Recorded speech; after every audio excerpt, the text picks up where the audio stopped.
Belinda, arwah gadis Belanda di sekolah lama. Sebuah cerita horor dari akun Twitter Omras @ras140217 akan Mimin bawakan buat kalian semua. Semoga bisa menghibur dan menemani apapun aktivitas teman-teman semua. Buat kalian semua, jangan lupa jaga kesehatan, makan dan istirahat yang cukup, olahraga yang rutin. Karena jika kita sehat, kita punya tenaga lebih untuk menghadapi tantangan. Pastinya bisa lebih lama hidup bersama orang-orang tersayang. Salam sehat dan sukses selalu buat kalian semua. Selamat mendengarkan. Semoga kalian masih berani.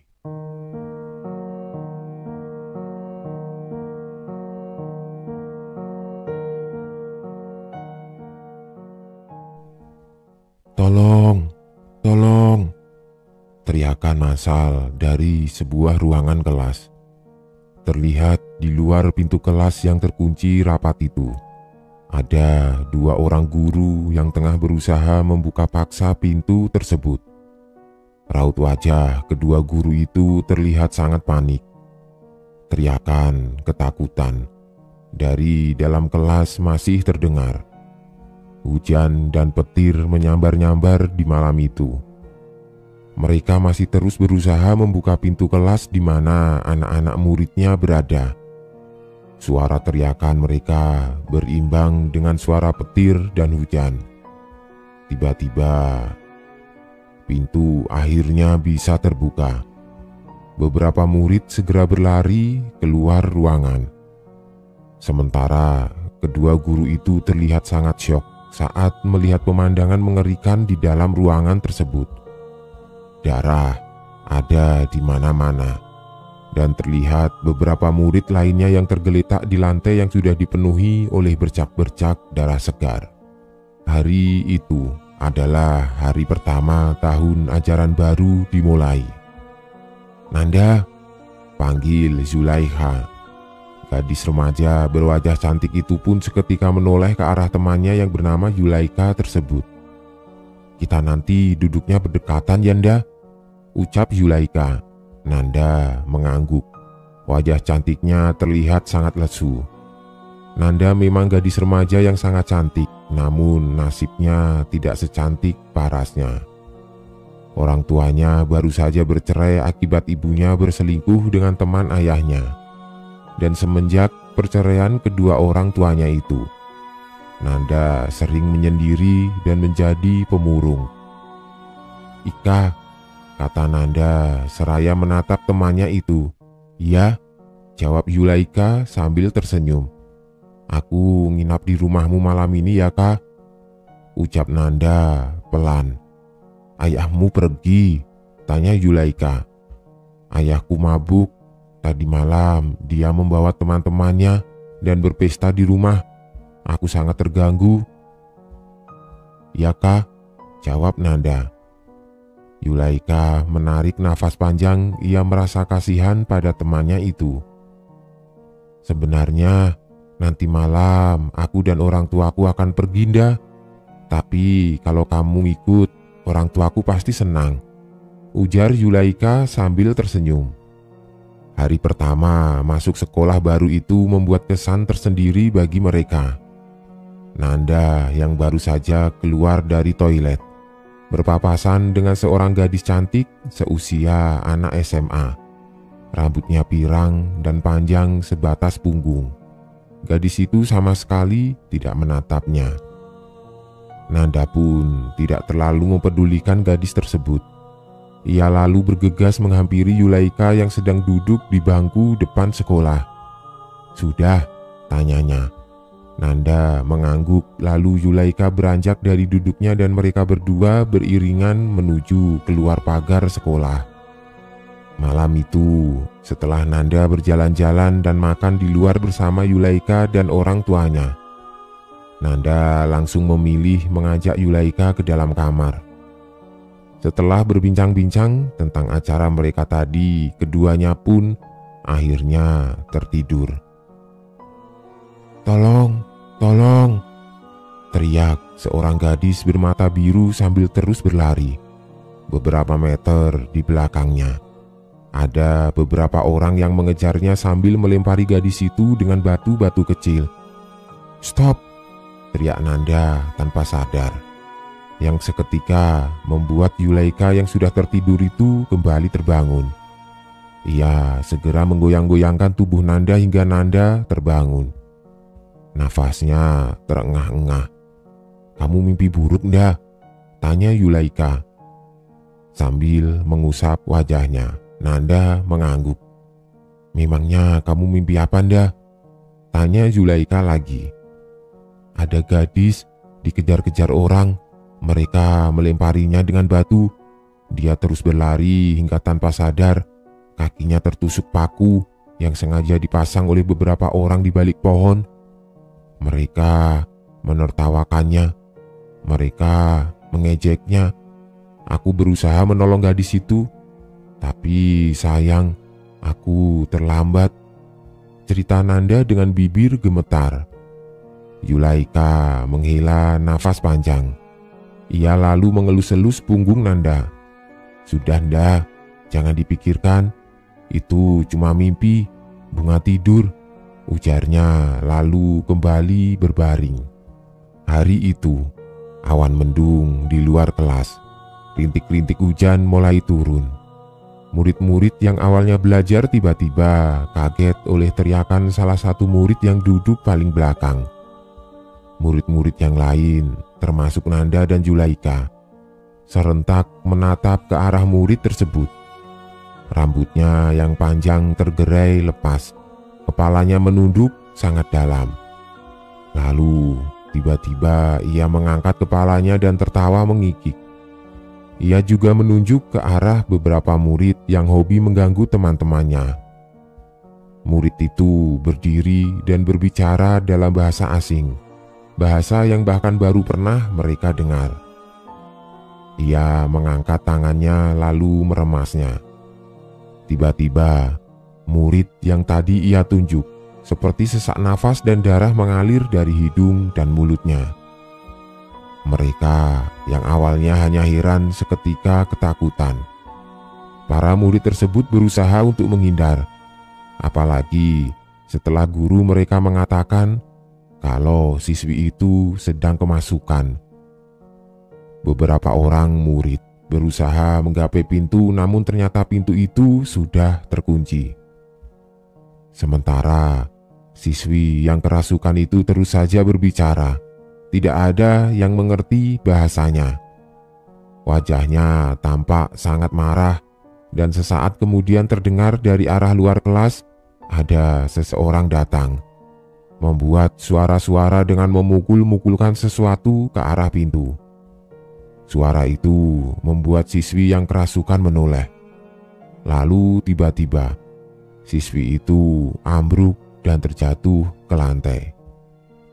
Untuk beberapa saat tubuhnya tidak bergerak. Dari mulut dan hidungnya keluar darah segar. Pintu yang tadi seperti terkunci pun sudah bisa terbuka kembali. Mereka mencoba mengangkat tubuh siswi tadi, namun tubuhnya sangat berat. Sungguh sangat aneh. Padahal tubuhnya tidak terlalu besar, malah terkesan kurus. 4 orang siswa dibantu seorang guru tetap tidak mampu untuk mengangkatnya. "Dia masih ada di dalam tubuh anak itu," ujar lelaki tua berkopiah itu. Lalu ia berjalan memasuki ruangan kelas. Ia mengeluarkan selebaran daun dari sakunya, lalu menempelkan daun itu di dahi siswi tersebut. Tiba-tiba tubuh siswi itu bergetar hebat. Lalu untuk beberapa saat kemudian tubuhnya mulai melemah. Seluruh tubuhnya dingin. "Anak ini sudah meninggal," ujar si lelaki tua tersebut. Semua orang yang ada di sana seketika menutup mulut mereka. Mereka kaget dan tidak menyangka atas kejadian itu. Innalillahi wa inna ilaihi roji'un, ucap semuanya. Tidak hanya sampai di situ, ternyata murid yang tadi sempat terkena serangan tidak kasat mata dari siswi yang kesurupan itu juga meninggal. Sekolah langsung diliburkan hari itu juga. Murid-murid yang masih syok atas kejadian di kelas mereka itu pun diantar satu persatu sampai ke rumah mereka masing-masing. Sementara guru yang lainnya langsung mengabari pihak keluarga dari dua murid yang meninggal tidak wajar di sana. Lagi-lagi, Nanda tidak bisa memejamkan matanya. Suara itu masih terdengar jelas di telinganya. Suara itu, bahasa itu, sangat sulit ia mengerti. Tiba-tiba, pintu kamarnya digebrak-gebrak. Di luar terdengar suara ayahnya memanggil namanya. "Nanda! Nanda!" Berulang kali ayahnya memanggil. Setelah yakin itu suara ayahnya, ia pun langsung bergegas ke arah pintu kamar. Saat pintu terbuka, hal mengejutkan terjadi. Tiba-tiba seorang wanita muncul dengan wajah pucat menyeringai kepadanya.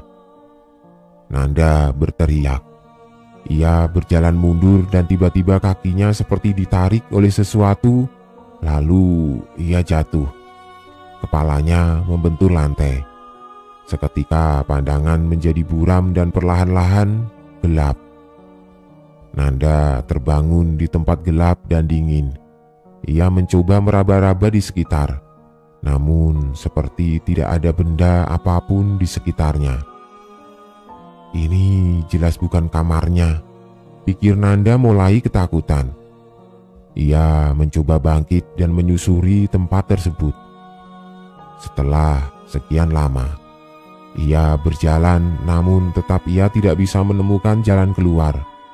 Tempat gelap dan dingin itu seperti tidak memiliki ujung. Nanda terduduk, kakinya mulai lemas, nafas pun tersengal. Di mana aku? Apa yang terjadi? Apa aku sudah mati? Isaknya. Sementara itu, seorang laki-laki berusia 40 tahunan sedang membuka pintu rumahnya dengan sebuah kunci yang baru saja ia ambil dari kantong celananya. Saat pintu terbuka, lelaki itu langsung berjalan ke arah dapur guna mengambil segelas air putih untuk mengobati rasa hausnya. Rumahnya begitu sepi. Ia berpikir kalau Nanda, anaknya, sudah tertidur pulas. Lalu ia segera menghabiskan segelas air putih tersebut dan berjalan ke arah kamarnya untuk beristirahat. Saat matanya mulai terpejam, tiba-tiba terdengar suara-suara aneh dari arah kamar Nanda. Lelaki berusia 40 tahunan itu pun langsung beranjak dari tempat tidurnya. Wajahnya yang letih tampak sangat kesal dengan suara tersebut. Ia berdiri di depan kamar anaknya lalu menguping dari luar pintu. Ternyata benar saja, suara itu berasal dari kamar anaknya. Pintu pun dibanting. Kamar Nanda begitu gelap. Ayahnya berjalan masuk dan tiba-tiba kakinya seperti telah menendang sesuatu. Ia meraba-rabanya, ternyata itu hanyalah sebuah boneka kain milik Nanda. Saat lampu dinyalakan, tampak Nanda masih tertidur nyenyak di kasurnya. Ayahnya menghela nafas panjang lalu mematikan kembali kamar Nanda. Namun saat ia akan berjalan keluar, tiba-tiba saja tangannya ditarik oleh Nanda. Dan Nanda berkata dalam bahasa lain, "Apa? Kamu bicara apa, Nanda?" "Ayah tidak mengerti," jawab lelaki itu seraya menepis tangan Nanda. Namun tangan itu begitu kuat. Perlahan-lahan kuku-kuku Nanda masuk ke dalam kulit ayahnya, darah segar mengalir. "Nanda!" bentak ayahnya seraya langsung melepaskan tangan itu, lalu menyalakan lampu kamar Nanda lagi. Saat lampu dinyalakan, tubuh Nanda langsung lunglai. "Nanda, bangun! Jangan berpura-pura seperti itu, nak. Kamu sudah melukai ayah. Kalau kamu ada masalah di sekolahmu, kamu bisa ceritakan langsung pada ayah," ucap ayahnya seraya memeriksa tangan Nanda. Kukunya sama sekali tidak panjang. Lalu kenapa bisa luka seperti ini? Batin ayahnya Nanda bertanya-tanya. Sambil menarik nafas panjang, ayahnya lalu berjalan keluar kamar dan tetap membiarkan lampu itu menyala. Keesokan harinya, pagi-pagi sekali ayahnya sudah memasakkan makanan untuk mereka berdua. Ia berharap bisa memperbaiki hubungannya dengan anak sematawayang kesayangannya itu. Nanda berjalan keluar kamar. Langkahnya seperti dibuat-buat, wajahnya pucat. "Kamu sakit? Tidak sekolah?" tanya ayahnya seraya menyiapkan sarapan untuk mereka. Nanda tidak menjawab sedikit pun pertanyaan ayahnya. Ia mengambil sendok lalu memakan makanan yang disajikan ayahnya dengan sangat lahap. "Kamu lapar?" "Nanda, maafkan ayah selama ini sudah tidak mempedulikan kamu. Mulai sekarang, ayah berjanji akan selalu ada untukmu. Sekali lagi, maafkan ayah ya," ucap ayahnya tulus. Nanda menatap ayahnya, lalu meletakkan sendok makannya dengan keras. Nanda membentak seraya bangun dari duduknya dengan menggunakan bahasa lain. "Kamu bicara apa, Nanda? Dari semalam bicaramu itu-itu saja. Ayah tidak paham," ujar ayahnya. Nanda melotot ke arah ayahnya. "Iya, ayah tahu. Ayah salah telah menelantarkanmu setelah berpisah dengan ibumu. Dan sekarang ayah menyesal dan ingin memperbaiki semuanya," ucap ayahnya lalu duduk. Nanda mendekati ayahnya. Ia mengusap air mata yang menetes dari pipi ayahnya. "Saya tidak tahu siapa kamu, tapi saya tahu kamu orang baik. Izinkan saya meminjam anak kamu sebentar untuk membantuku menyelesaikan masalahku," ujar Nanda dengan bahasa yang sangat kaku. Lelaki itu semakin tidak mengerti arah pembicaraan anaknya. "Mungkinkah putriku sudah gila?" pikirnya. "Nanda, ayah benar-benar meminta maaf padamu. Tolong jangan seperti ini," ucap ayahnya. "Belinda." "Namaku Belinda," potong Nanda. "Baik, terserah kamu saja, nak," ujar ayahnya mengalah. Lalu setelah itu Nanda berjalan pergi. Sementara di rumah ayahnya mulai merasa khawatir tentang apa yang terjadi pada anaknya. Seharian itu ayahnya sengaja tidak bekerja, ia masih duduk di serambi rumah untuk menunggu kedatangan Nanda. Menjelang maghrib, sudah 4 orang yang datang dan menyampaikan tentang keanehan Nanda. "Anakmu seperti kemasukan," kata-kata orang tadi terngiang-ngiang di telinga ayahnya Nanda. "Mungkinkah?" batinnya. Dari kejauhan, ia melihat sesosok tubuh berjalan ke arahnya. Setelah dekat, ternyata itu adalah Nanda. Ia berjalan seperti orang linglung. "Apa yang terjadi, nak?" tanya ayahnya. Tiba-tiba Nanda terjatuh tidak sadarkan diri. Wajahnya tampak semakin bertambah pucat, tubuhnya pun sangat dingin. Dengan perasaan khawatir dan panik, ayahnya segera berteriak meminta tolong pada tetangga-tetangganya. Beberapa saat kemudian, orang-orang mulai ramai berkumpul. Ada yang memeriksa bagian mata Nanda, ada pula yang memeriksa bagian kaki. Mereka mencoba untuk menolong. Tiba-tiba Nanda tersadar.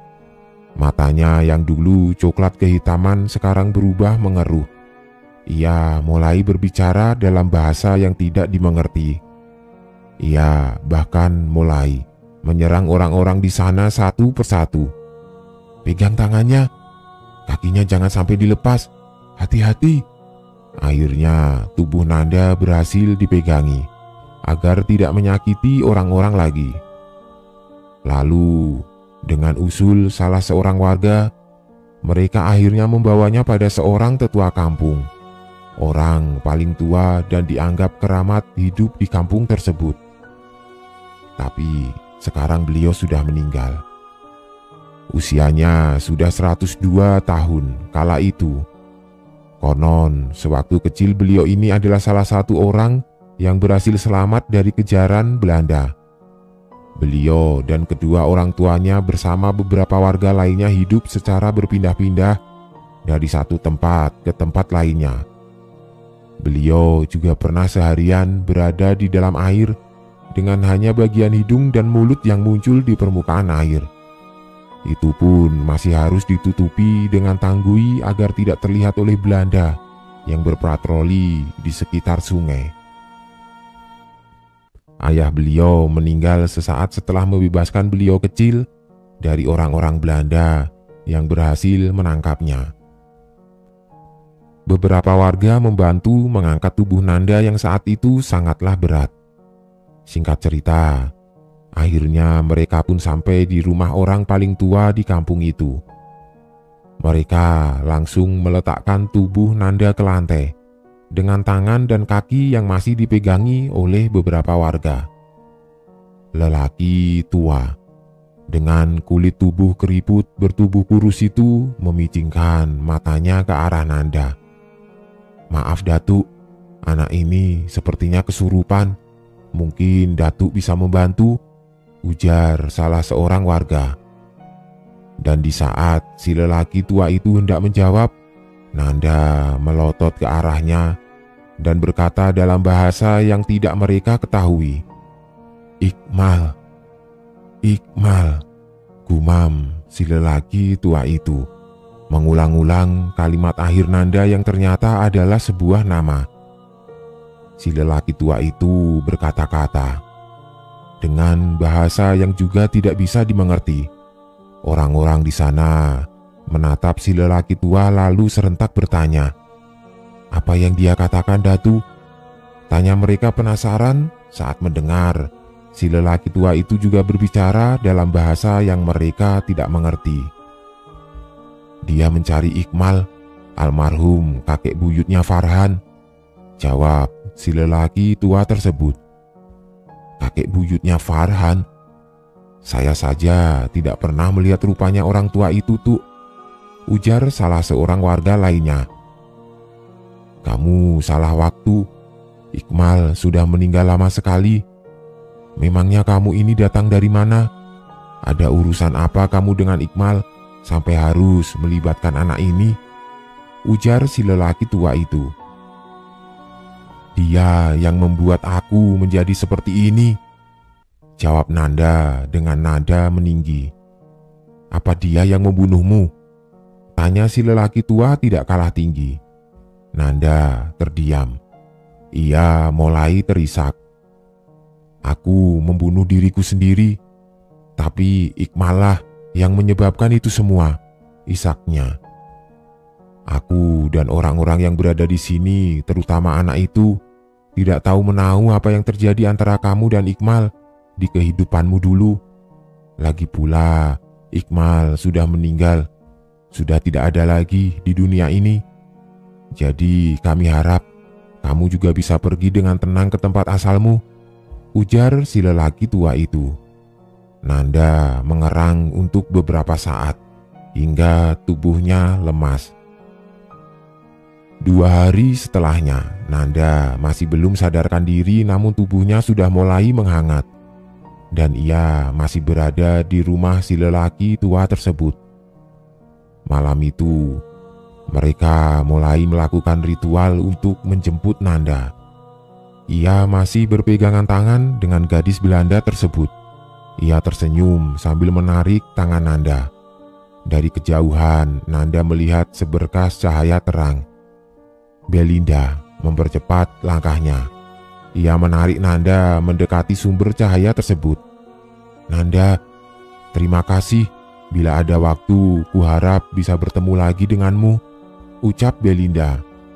Nanda tersenyum, lalu beberapa saat kemudian ia terbangun dan tersadar dari tidur panjangnya. Ia menatap satu persatu orang-orang yang berada di sana mengelilinginya. Ada seraut wajah yang tampak sangat cemas memandangnya. Itu adalah ayahnya. "Ayah," ucap Nanda pelan. "Syukurlah dia mau mengembalikan kamu, sayang. Ayah sangat khawatir sekali," ucap ayahnya seraya meneteskan air mata. Nanda terdiam. Apakah kejadian yang ia alami itu adalah nyata? Pikirnya. Setelah kejadian itu, Nanda langsung dipindahkan ke sekolah lain yang dekat dengan tempat ayahnya bekerja. Dan setahun setelah itu, sekolah lama tersebut pun sudah tidak digunakan lagi. Dan sekarang sudah menjadi sekolah terbengkalai yang angker. Bahkan jalanan umum di belakang sekolah itu sudah ditutup. Dan katanya, kalau masih nekat melewati atau memasuki sekolah itu, akan terlihat penampakan sosok noni Belanda bergaun putih yang melintas menyeberangi jalan atau berada di sekitar sekolah. Sekolah itu juga kadang-kadang digunakan untuk uji nyali. Namun baru setengah malam saja, orang-orang itu pasti akan lari terbirit-birit.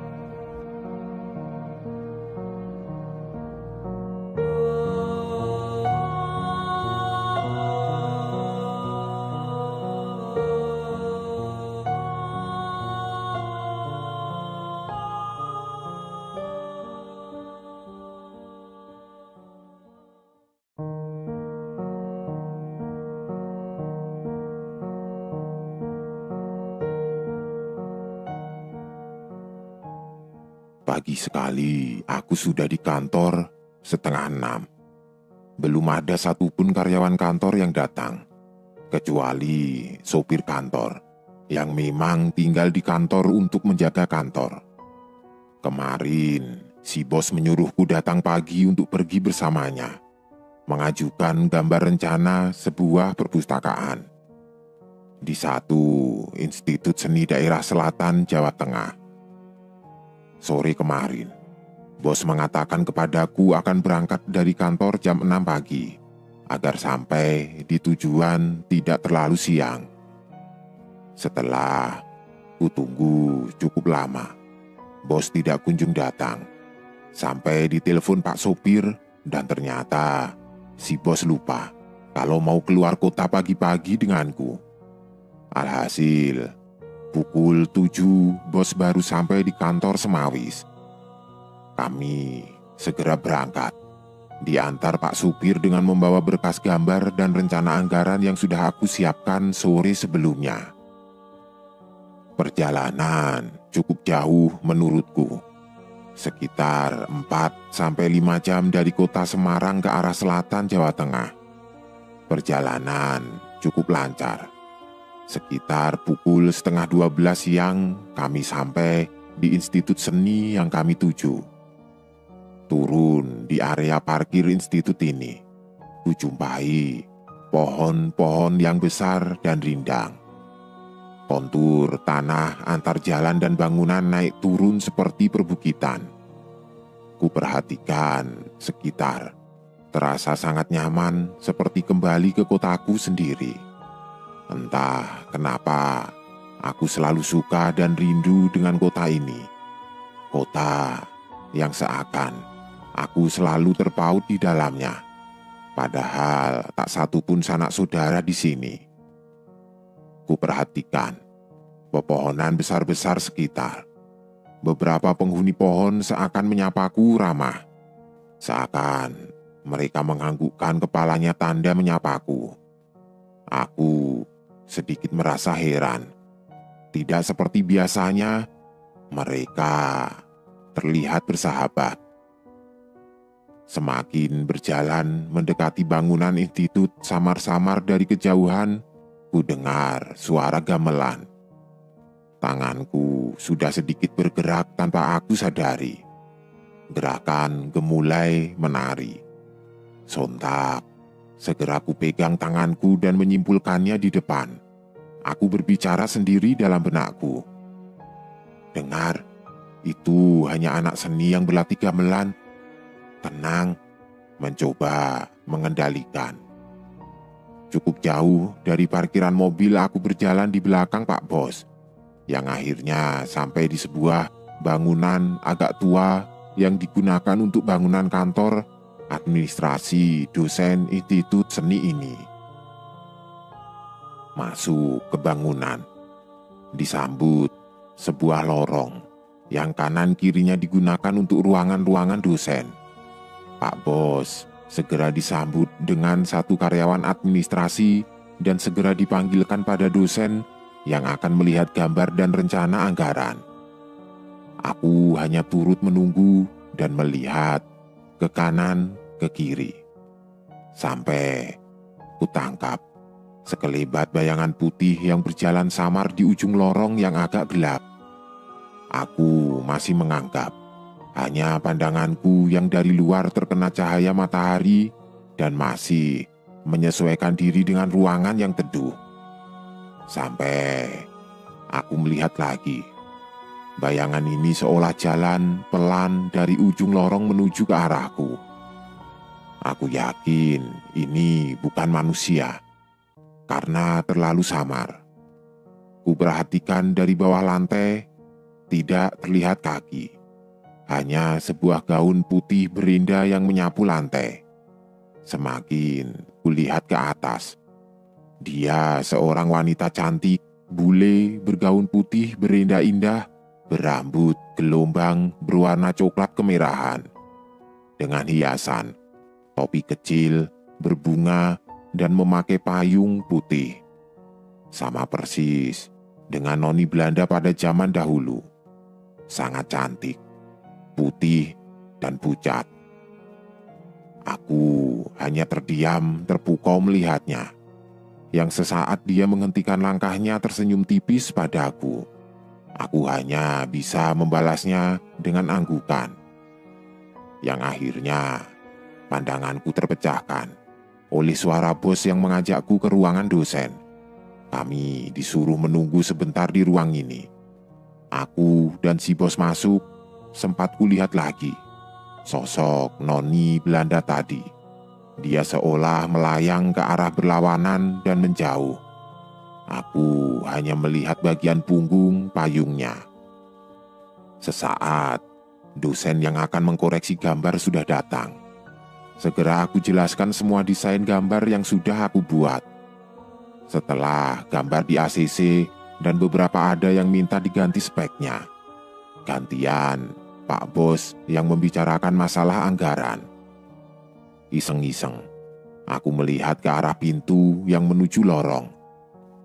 Dan betapa kagetnya aku. Kudapati noni tadi sudah berdiri di depan pintu seolah menungguku.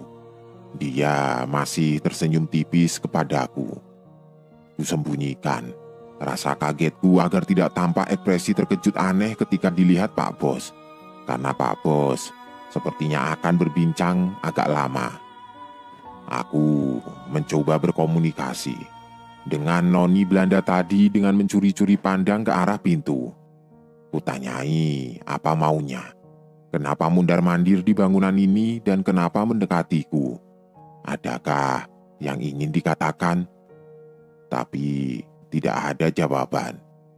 Tidak ada jawaban apapun darinya. Dia hanya menundukkan pandangannya dan terlihat meneteskan air mata. Baiklah, aku tidak akan menanyainya lagi. Mungkin itu membuat dia jadi resah. Sampai pengajuan rencana gambar dan rencana anggaran biaya yang kami ajukan selesai. Noni Belanda ini masih menungguku di depan pintu. Aku keluar dari ruangan bersama bos dan dosen institut tadi.